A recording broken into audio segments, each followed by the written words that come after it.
তো hello guys, আমি সাজে সাজে কোথায় চললাম? তো মূলত আমি যাচ্ছি আমার মামাতো বোনের মেয়ের অন্নপ্রাশন, সেখানে যাচ্ছি। তাই নিয়েছি একটা কাঁসার থালা আর জামা কাপড় নিয়েছি। এখন চললাম টোটোতে। মূলত আমরা সবাই মামাতো বোনের বাড়িতেই যাচ্ছি। মামাতো বোনের বাড়িতে যাতে গাড়িতেও যাওয়া যায়, আমরা টোটোতে যাচ্ছি। এই টোটোটা আমার দাদা চালাচ্ছে, মামাতো ভাই দাদা। গাইজ দেখো, লোকগুলো মাছ মারছে।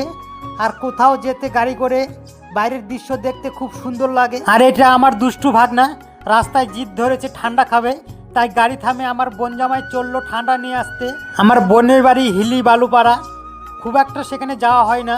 আজকে একটা অনুষ্ঠান তো যেতেই হবে। আমাদের গ্রামে যেমন পাট কাটি অনেক কিছু রাস্তাতে নাড়ে দেয়, এই হাই রোডেও অনেক লোক দেখেছি পাট কাটি নাড়ে দিয়েছে শোকানোর জন্য। রাস্তার ধারে দেখো গাইজ, ঝাংলাতে কত কিছু লাগিয়েছে, লাউ পটল ঝাংলা দিয়েছে।